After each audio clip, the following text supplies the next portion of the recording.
What's in the box? Whatever it is, it must be pretty important, because I've traveled with it, moved it from apartment to apartment to apartment.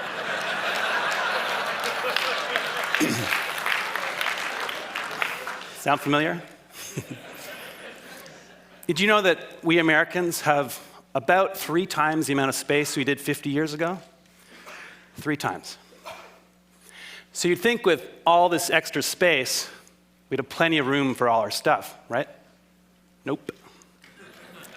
There's a new industry in town, a $22 billion, 2.2 billion square foot industry, that of personal storage. So we've got triple the space, but we become such good shoppers that we need even more space. So where does this lead? Lots of credit card debt, huge environmental footprints, and perhaps not coincidentally, our happiness levels flatline over the same 50 years. Well, I'm here to suggest there's a better way, that less might actually equal more. I bet most of us have experienced at some point the joys of less. College, in your dorm, traveling in a hotel room, camping, where you got basically nothing, maybe a boat.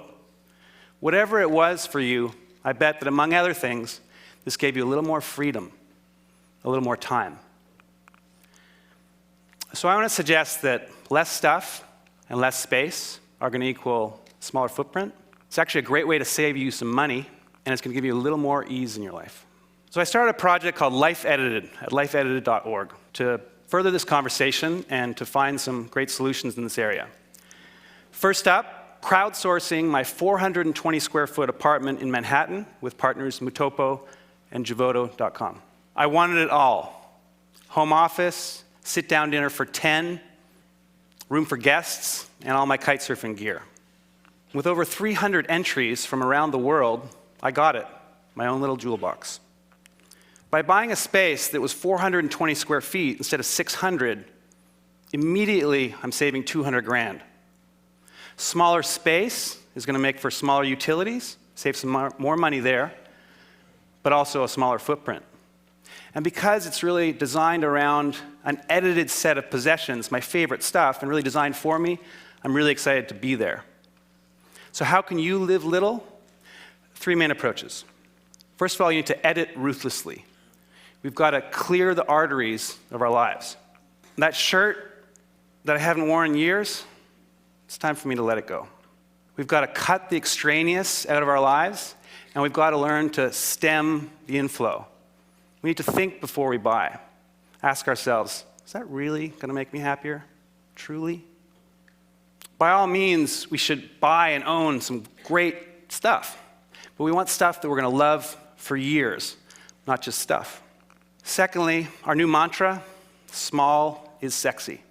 We want space efficiency. We want things that are designed for how they're used the vast majority of the time, not that rare event. Why have a 6-burner stove when you rarely use 3? So we want things that nest, we want things that stack, and we want to digitize. You can take paperwork, books, movies, and you can make it disappear. It's magic. Finally, we want multifunctional spaces and housewares. A sink's combined with a toilet. A dining table becomes a bed, same space. A little side table stretches out to seat 10. In the winning Life Edited scheme in a render here, we combine a moving wall with transformer furniture to get a lot out of the space. Look at the coffee table. It grows in height and width to seat 10. My office folds away, easily hidden. My bed just pops out of the wall, 2 fingers. Guests move the moving wall, have some fold-down guest beds. And of course, my own movie theater. So I'm not saying that we all need to live in 420 square feet, but consider the benefits of an edited life. Go from 3,000 to 2,000, from 1,500 to 1,000. Most of us, maybe all of us, are here pretty happily for a bunch of days with a couple bags, maybe small space, hotel room. So when you go home and you walk through your front door, take a second and ask yourselves, could I do with a little life editing? Would that give me a little more freedom? Maybe a little more time? What's in the box? it doesn't really matter. I know I don't need it. What's in yours? Maybe, just maybe, less might equal more. So let's make room for the good stuff. Thank you.